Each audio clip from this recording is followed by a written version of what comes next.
Hello, so welcome back to this another video where I'm going to cover my ESI topic, ESI subject, and for ESI subject we have a topic called Economic History of India. So let us begin with Economic History of India.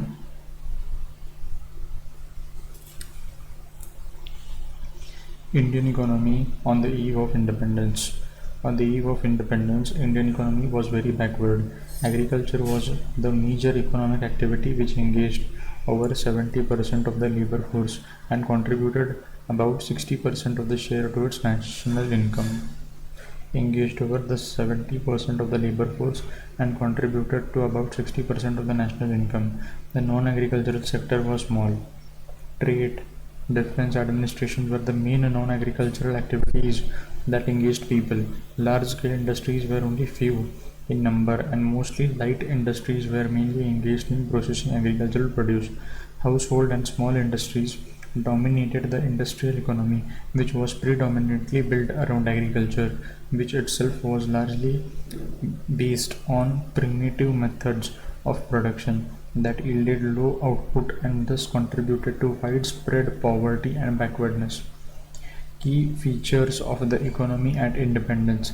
Stagnant economy. The Indian economy had remained relatively largely stagnant during the British rule. Over the 100 years period, per capita income at constant prices grew at an average rate of only 0.5%.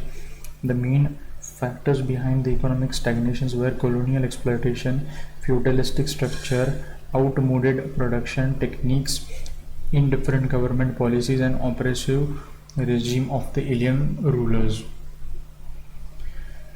Then we have mass illiteracy. The population of 1941 which was the last census under the British rule, estimated at literacy level of only 17%.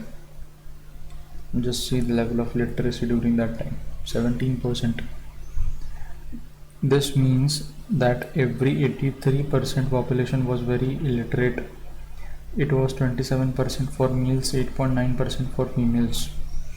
High birth and death rates. The average annual birth rate was 45.2 per thousand population. During 1931, the annual 48 per thousand. The high figure is almost the maximum biological limit of birth rate that people can possibly have. Low levels of urbanization, stagnant agriculture. To mitigate the above mentioned chronic issues, the government of India came up with the idea of planned development through 5-year plans, economic planning. So from 1951 to 2017, India launched 12 5-year plans before the Planning Commission was replaced by Niti Aayog, marking a transition from centralized planning to competitive federalism and long-term strategic visioning. 5 years plan. First 5-year plan. Duration 1951 to 56. Targeted growth was 2.1%. Actual growth was more than that, 3.6%. It was based on the Herod-Domar model. Influx of refugees, severe food shortage, and mounting inflation confronted the country at the onset of the first 5-year plan.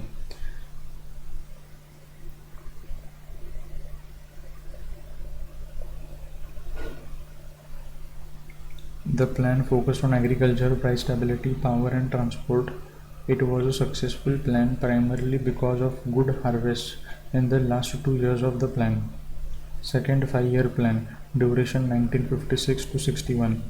Targeted growth 4.5, actual growth 4.3. Key features, also called as PC Mahalanobis model. The plan focused on rapid industrialization, heavy and basic industries, emphasized rapid industrialization but was not fully implemented due to foreign exchange shortages. Introduced the industrial policy in 1956 for a socialist society.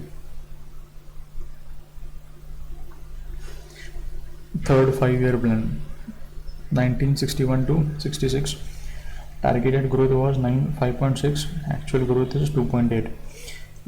Initially aimed at self-reliance, shifted focus to defense, promoted medium and High-scale industries borrowed from IMF for the first time.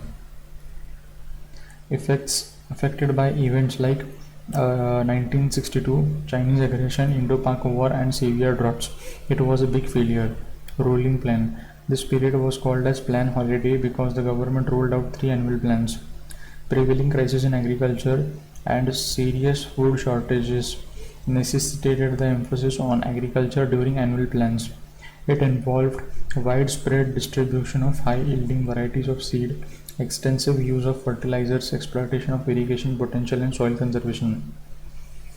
During the annual plans, the economy absorbed the shocks generated third uh, during the third plan. Targeted growth was 5.7 and actual growth was 3.3, aimed at growth with stability and self-reliance, especially in defense. Introduced family planning programs, faced challenges due to influx of Bangladeshi refugees, nationalized 14 major Indian banks in Green Revolution.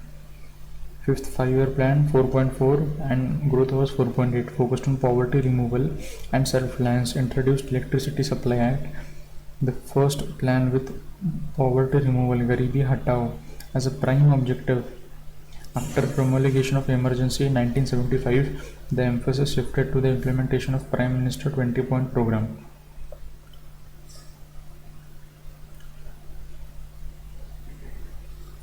The relegated to the background when the Janata Party came into power, plan was terminated. Ruling plan. There were two sixth plans. Janata government put forward a plan for emphasizing on employment. However, the government lasted only for 2 years. Congress government returned to power in 1980 and launched a different plan aimed at directly attacking the problem of poverty. Sixth five-year plan targeted actual growth. The plan focused on increase in national income, modernization of technology, ensuring continuous decrease in poverty and unemployment. Emphasized family planning, successfully achieved most targets. Seventh five-year plan. Duration. Targeted growth 5, actual growth 6. Key features. The plan aimed at accelerating food grain production, increasing employment opportunities and raising productivity with focus on food, work and productivity. Required high agricultural and overall growth. Eighth five-year plan. Targeted growth was 5.6, actual growth was 6.8. Key features. Worsening balance of payment positions, rising debt burden, widening budget deficits, recession in industry, and inflation were the key issues during the launch of the plan.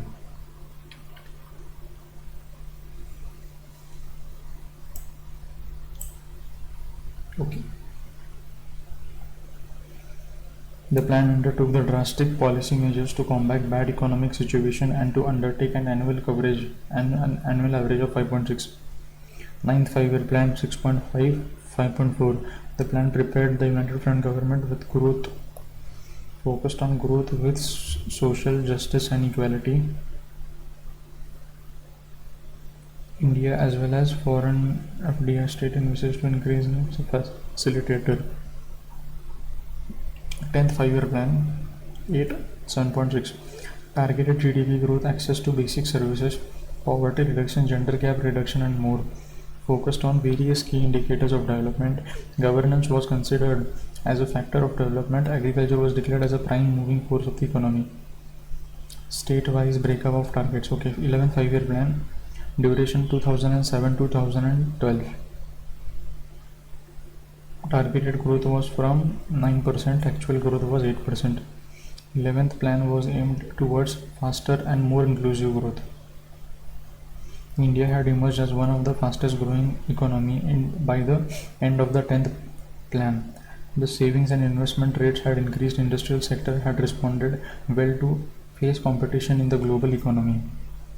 12th five-year plan 2012 to 2017. This was, I guess, the last five-year plan. Actual growth 5.1, 6.9, 7.2, 7.6 and then 7.1. Key features. The last five-year plan had faster, more inclusive and sustainable growth as its theme. The plan aimed at strengthening infrastructure projects, gender and social gap. The target growth rate was 9%, but in 2012, National Development Council approved a growth plan of 8% as its 12th plan. Okay, good.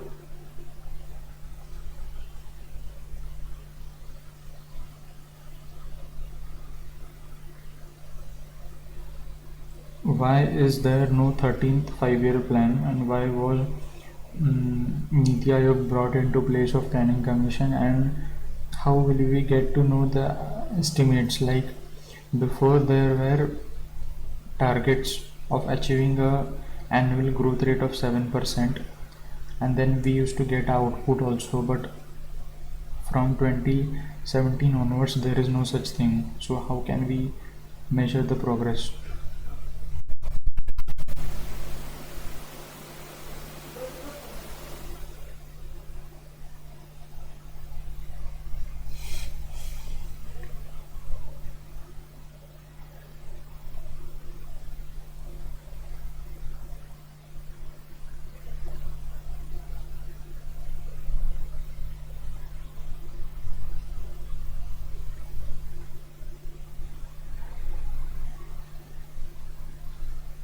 Niti Aayog had no power to allocate funds vested in the finance ministry, relied heavily on full-time bureaucrats, employed domain experts. How do we track targets?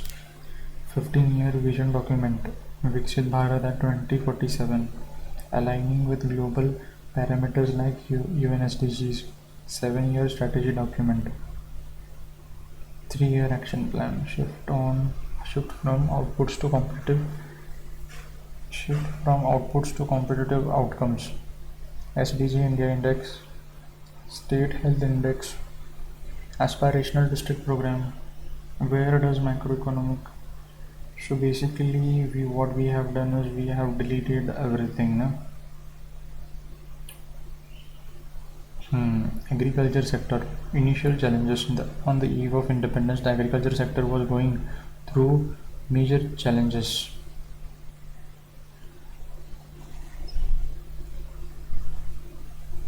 Low productivity, dependence on monsoon, food shortages, exploitation of farmers by zamindars, unavailability of land, poor quality seeds, outdated technologies. These were the challenges. Land reforms. Background of land reforms. During the British colonial period, farmers who cultivated the land generally did not own it. Ownership was largely held by zamindars, jagirdars, and other intermediaries who collected revenues from the cultivators.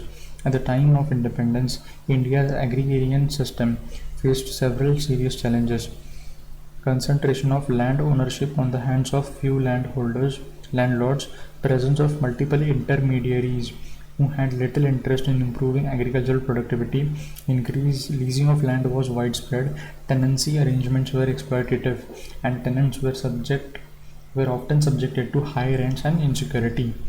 Land records were poorly maintained, leading to numerous disputes and legal cases. Agricultural land was highly fragmented, resulting in very small holdings that were unsuitable for commercial farming.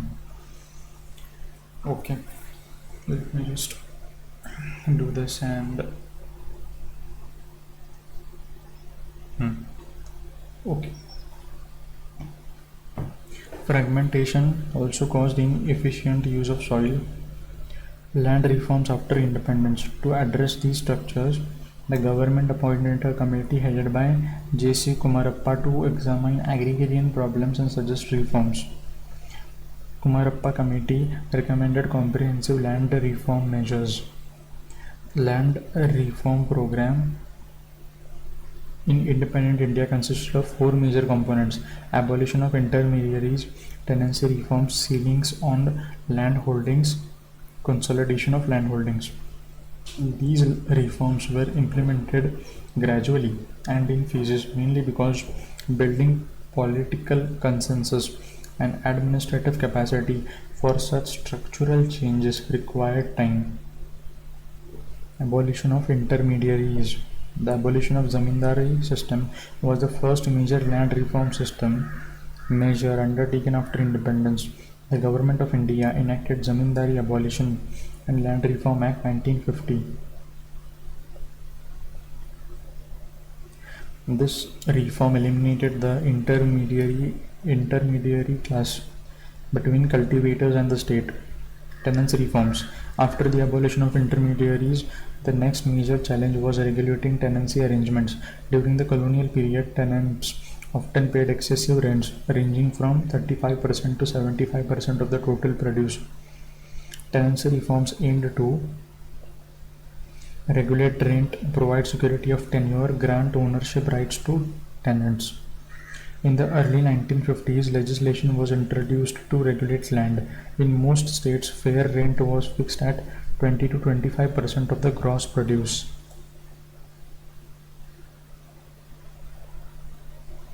However, exceptions existed in states like Punjab, etc. These reforms either prohibited tenancy or regulated tenancy conditions to protect the tenants. West Bengal and Kerala implemented significant reforms that granted land rights to tenants and sharecroppers, leading to major changes in agrarian structures. Ceilings on landholding. The Land Ceiling Acts were an important ceilings on landholding. The laws aimed to limit the maximum amount of land that an individual or household could own, thereby preventing excessive concentration of land. The Kumarappa Committee recommended that a maximum holding should be 3 times the size of economic holding, which was considered sufficient to support a family.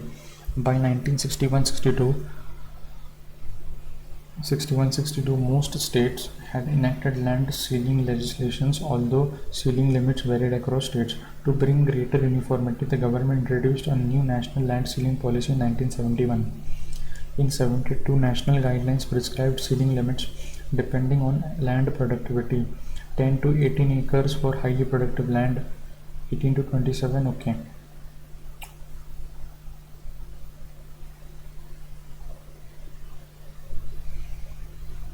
Higher limits were allowed in hill and desert regions. Under these laws, the government could identify surplus land above the ceiling limit, acquire it, and redistribute it to landless farmers among SC/STs. Consolidation of landholding. Consolidation of landholdings involved the reorganization of fragmented plots into single consolidated holding. Due to rapid population growth and limited employment opportunities outside agriculture, pressure on land increased. Fragmented land created several problems. Under these programs, farmers who owned multiple small plots across village were allocated one consolidated piece of land, either through exchange or purchase of land. Most states enacted these laws except these states.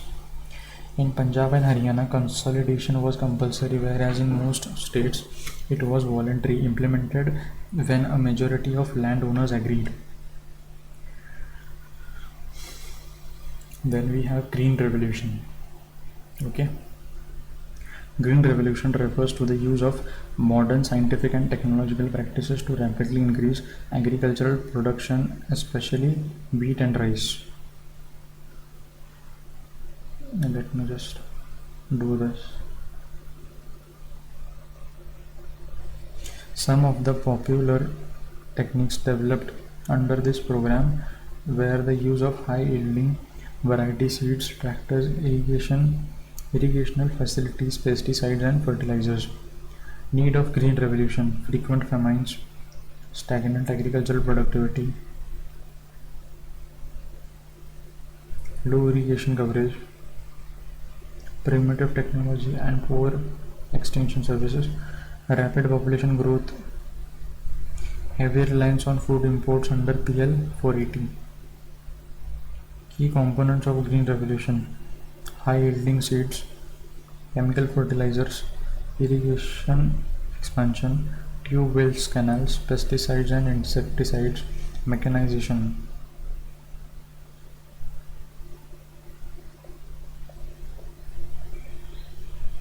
What is happening to the...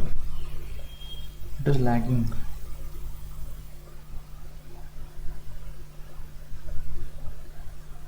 Okay, just a second. Let me just connect it to my tab. 1 second. Reconnect.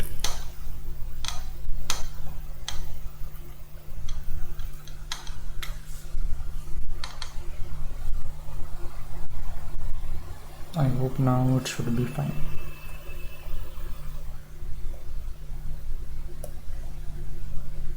Irrigation, expansion, pesticides and mechanization.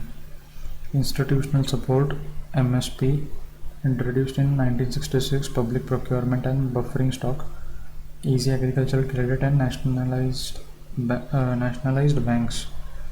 I guess there is still an issue going on with the thing right over here. Okay, fine. We'll figure it out later on. Then we have key personalities and Green Revolution. Dr. Norman Borlaug, American agronomist, developed HYV, high yielding variety wheat, father of Green Revolution. Dr. M.S. Swaminathan played a key role in HYV seeds, father of Green Revolution in India. C. Subramaniam is Union Agricultural Minister during the initial revolution years. Geographical spread. Impact of Green Revolution: increased food grain production. Wheat production increased from 11 million tons to over 20 million tons. India achieved self-sufficiency in food grains in early 1970s. Reduction in imports. PL 480 dependence decreased significantly. What is PL 480? What is PL 480?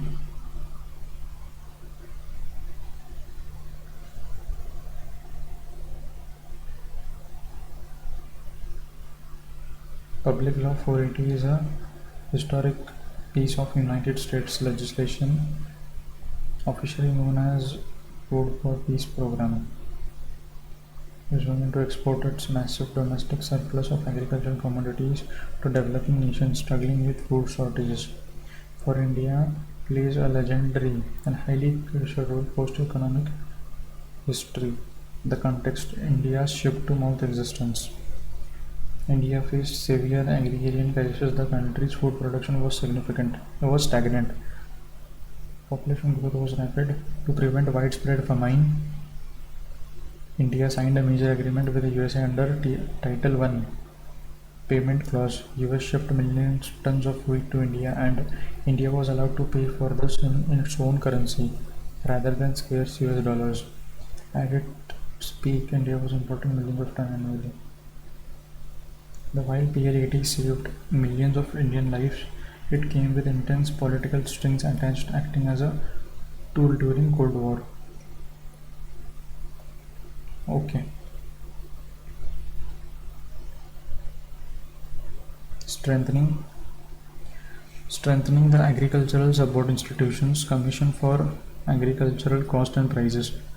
Originally found Agriculture Prices Commission, it was renamed to CACP in 1885. Between CACP became the backbone of India's agricultural pricing system. Recommended minimum support prices, advice on procurement prices, ensure farmers receive remunerative prices and stable returns. Composition: chairperson, member, secretary, 1 member, 2 members. As of 2026, CACP recommends MSP of 22 commodities, which includes 14 kharif crops, 6 rabi crops and 2 commercial crops.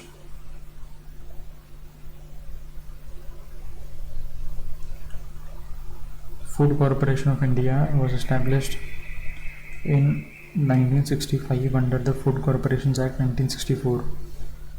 Though established in 65, FCI's influence expanded functions: effective price support operations for safeguarding interest of farmers, distribution of food grains throughout the country for public distribution, ensured food security, removal of middlemen, expansion of rural credit facilities. Period saw revolution of rural bank nationalization, Regional rural banks were created to serve credit need for small and marginalized farmers. NABARD was set up in 1982 as the Apex Development Bank with a mandate for facilitating credit flow for agriculture rural industries. Okay, then we move on to industrial sector. Okay, let's begin from industrial sector. Industries on the eve of independence. India could not develop a sound industrial base under the colonial rule. Even as the country's world-famous handicraft industries declined, no corresponding modern industrial base was allowed to come up. The primary motive of the colonial government behind this policy of systematically de-industrializing India was twofold. Okay. Initially, the development was confined to setting up of cotton and jute textile mills.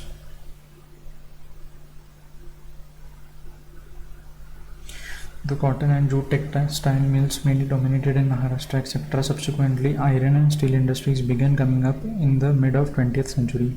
Tata Iron and Steel Company (TISCO) was incorporated in 1907. Okay, Industrial Policy Resolution (IPR) 1948 stressed on protecting cottage and small scale industries, focused on development of roads, industries with exclusive central government's monopoly, arms and ammunition, atomic energy and rail transport. I had forgotten to start the timer once.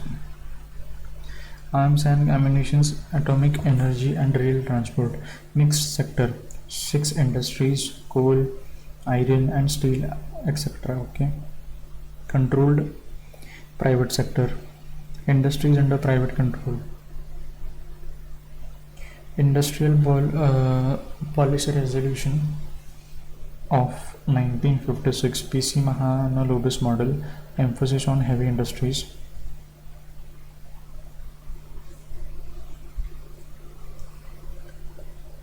Schedule A and strictly under central government were 17 industries. Schedule B open to both private and public 12 industries. Schedule C open to private sector but subject to licensing and regulation all other industries. This is important. Industrial Policy Statement 1969 recommended of that committee due to its inherent limitations. MRTP Act was later abolished and replaced by Competition Act. Industrial Policy Statement 6 core industries were identified. Iron, steel, cement, crude oil, refinery and electricity. Public-private partnership was given emphasis. Foreign Exchange Regulation (FERA) was enacted. Industrial Policy Statement 1977 introduced by Janata government in 1977 by changing 1956. Power generation highest priority. Emphasis was given to village industries. Industrial Policy Statement 1980 importance was given to public sector for greater reliability. Public sector dominance. For example, Steel Authority of India will import substitution and license Raj. After independence, India faced severe shortage of foreign exchange. Why the India adopted import substitution? Shortage of foreign exchange, weak industrial base, reduced dependence on foreign nations, protect infant industries. Trade protection and quotas. License Raj. License Raj refers to the system of permissions required from the government to start or expand an industry. Every business decision from production to capacity needed a license. Why the government introduced licensing? Prevent concentration of wealth. Ensure balanced regional development. Control scarce resources. Implement the socialist vision. Examples. Even big companies like Tata needed permission to expand their steel capacity. Maruti Udyog required multiple layers of approval. Small entrepreneurs often waited years to get a license, slowing innovation and growth. Positive impacts: strong industrial base emerged, self-reliance improved. Negative: low efficiency, slow technological progress, high prices for consumers, rise of corruption, contribution to 1991 crisis. Now we move on to external sector. Foreign trade policy pre-1991: protectionism and import substitution, quantitative restrictions, strict licensing, limited foreign investment, state-led industrialization, balance of payment situation, chronic deficits. India's balance of payment remained under continuous pressure due to low exports, high imports, and weak industrial competitiveness. Why India faced chronic deficits? Export basket was weak, heavy dependence on imports, low productivity, and industrial inefficiency. External aid and loan dependence. IMF, World Bank.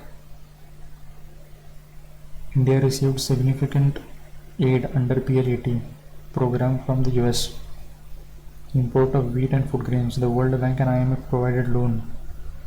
Oil shocks of 73 and 79. First, and again after the balance of payment, because the country imported about 70% of the crude oil.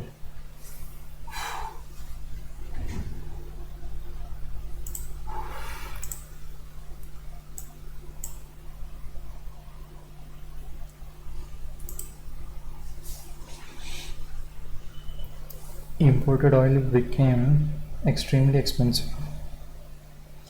High increase in import bill, inflation, fiscal stress, foreign exchange crisis, rising external debt, exchange rate policies, fixed exchange rate regime. Why India chose a fixed exchange rate? Devaluation of 1966. Background: in June 1966, the Indian rupee was devaluated about 57%. Before devaluation, it was 4 rupee, and after devaluation, it became this many. Consequences: exports became cheaper, aid and loans restarted, foreign reserves received temporary relief. Negative consequences: imports became expensive, inflationary pressures, limited increase in exports, political backlash, no structural reform. Now we move on to the banking sector reforms. Nationalization of banks. 69. Government of India nationalized 14 private banks whose deposits were above 50 crores. 14 banks nationalized were these many. Objective was to expand banking reach, improve credit to agriculture, prevent misuse of bank frauds, align banking with national development goals.